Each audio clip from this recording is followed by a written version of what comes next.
A game with massive glitch and bug issues when it first launched. So bad I couldn't even play it at the time. Fast forward 5 years and I thought everything was fixed. I was wrong. Welcome to completion number 145 of the Potato Backlog project. Make sure you stick around to the end of the video for the only thing that's completely glitch and bug free in 2025, the Tater Raider. And let's talk about Ori and the Will of the Wisps.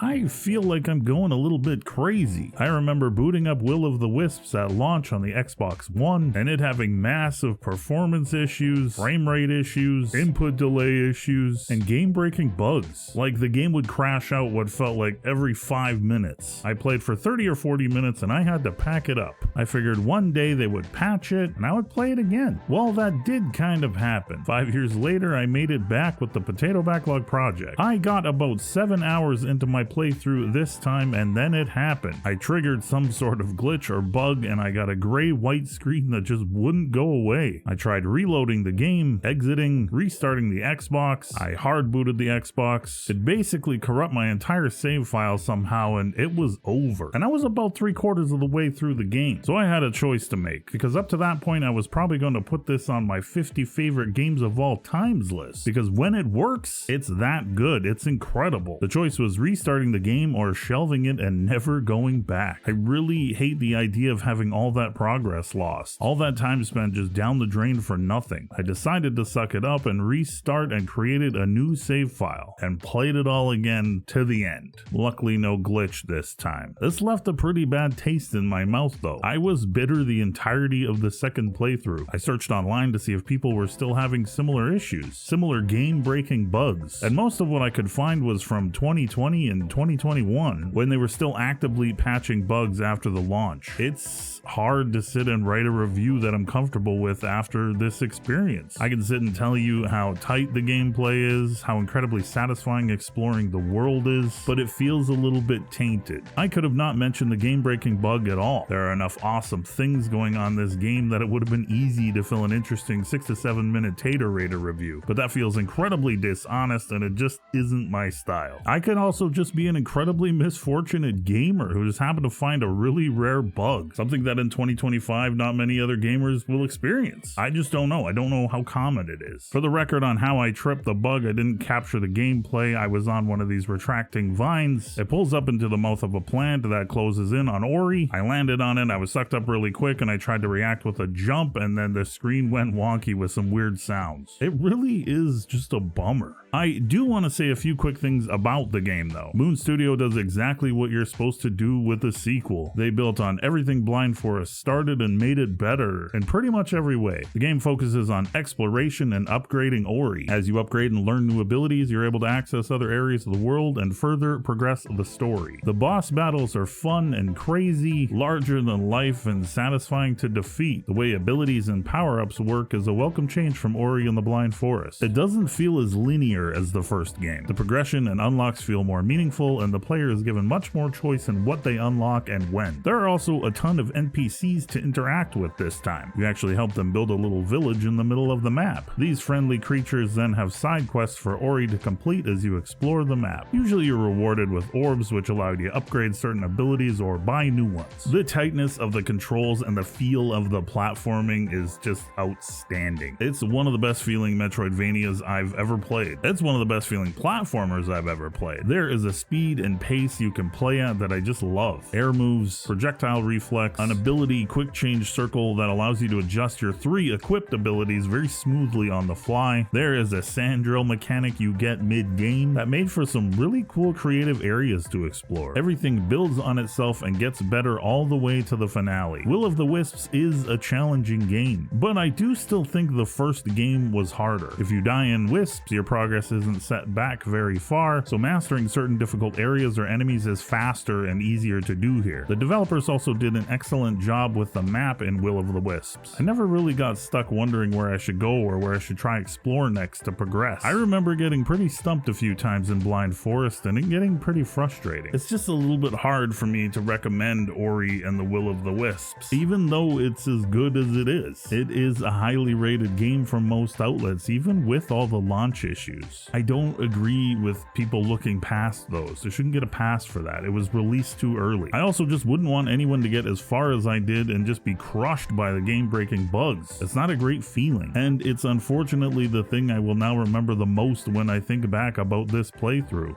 3 happy potato faces out of 5. This should have been the rarest 6 out of 5 for me, but the game crash severely hurt the overall experience for me. It unfortunately even affected me wanting to write this video about it. It sucks having to bash something that you really like, but it had to be addressed, it had to be done. With that, the Backlog project rolls on. Be kind to yourselves and others that deserve it. We're on to the next one.